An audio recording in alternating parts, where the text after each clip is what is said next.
honoring the street racing legend that would dominate and then disappear into the night, introducing the special edition 2023 Last Call Dodge Challenger Black Ghost.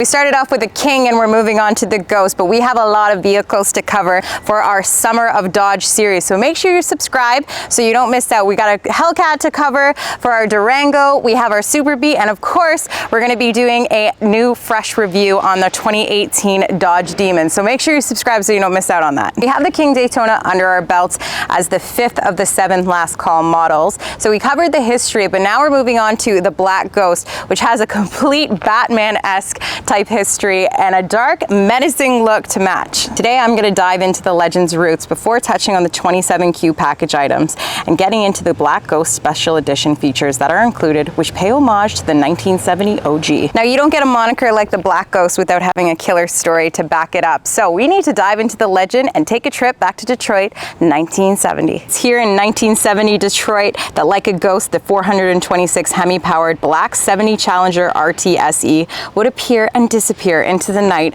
after dominating spotlight drag races and other local strips. But who was the owner of this black apparition? The legend has since been brought to light, and the owner and racer of said RT went by the name of Godfrey Qualls, an Army vet and Detroit police officer.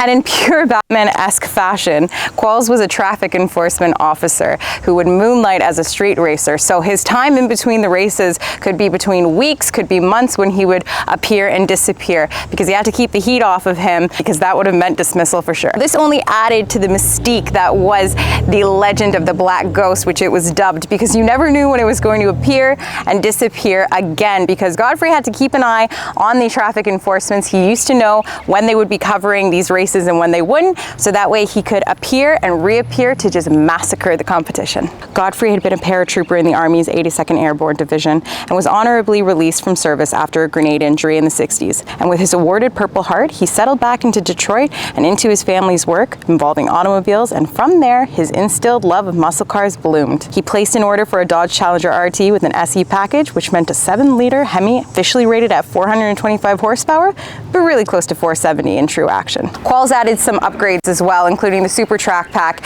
and the 4-speed manual transmission, along with the floor-mounted Hurst pistol grip shifter.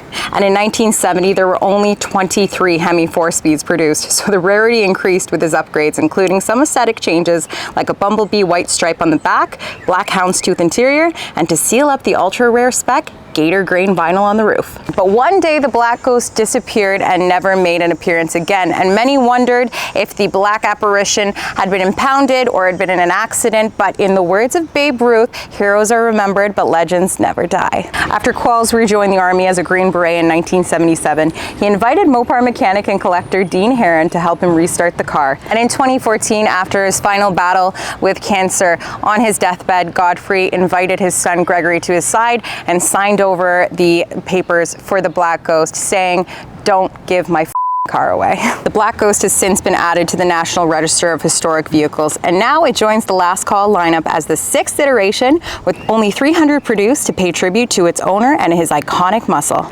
Now, while the 470 horsepower Black Ghost in the 1970s was a force to be reckoned with, I'm sure Qualls would be ecstatic to learn that his Black Ghost homage was built on the supercharged 6.2-liter V8 Hemi that comes on the Hellcat Red-Eye wide body. And with a whopping 807 horsepower, while it may be an automatic, the customer preferred package 27Q does not skimp out on the equipment. With an 8-speed TorqueFlite high-performance transmission that includes in the package the SRT power chiller, wide-body competition suspension, fender flares, and all-season performance tires. The Black Ghost includes a 3.9 rear axle ratio upgrade as well to deliver more torque to improve off-the-line acceleration. Now, the Black Ghost bundle for 2023 obviously puts together the distinct look of the OG 1970 Black Ghost. Now, you can see it's featured in, of course, the pitch black, and the interior has the inky darkness as well. But before we get into the interior, let's talk about the retro features on the exterior first. In a classic nod to the old school, the Black Ghost sports a chrome hood front Dodge badge, which matches the script badging you can find in the grille, the spoiler, and the fender. Not to mention the bright fuel filler door to catch the light too. Where most of Dodge's muscle these days have been blacked out in terms of badging and their aesthetic, this throwback model keeps with a vintage style, but does black out the Mopar hood pin kit to ensure the Hellcat still keeps with the ghostly moniker. Now, not only does your black Mopar hood pin kit go lights out, but your Brembo brakes go blacked out as well behind these 20-inch satin carbon warp speed wheels. Don't forget, Qual's added on 2 significant items that define the Black Ghost appearance. The first being the white trunk stripe that matches the wheels in being the brightest aspects of the car, and the second, well, you'll have to be standing up to see it. This patterned alligator skin vinyl roof was the Black Ghost signature, and while I can see how it might not be everyone's favorite, for a limited edition 300 unit muscle car, it's one of the cooler elements not typically seen before. And when we head inside, you'll see these Laguna leather Alcantara faced front bucket seats, and it matches the suede liner on the doors up to the Dinamica suede headliner. Qual's 70s Black Ghost was black inside, like this Last Call remake, which sports the badging on the dash, the carbon fiber interior accents, and this Alcantara steering wheel with red LED for some dim late night ride light. All right, that's another one down. What do you want to see next? I'm thinking the Super B, but what do you guys think? Drop a comment, leave a like, make sure to subscribe, because nobody beats a deal from Peel.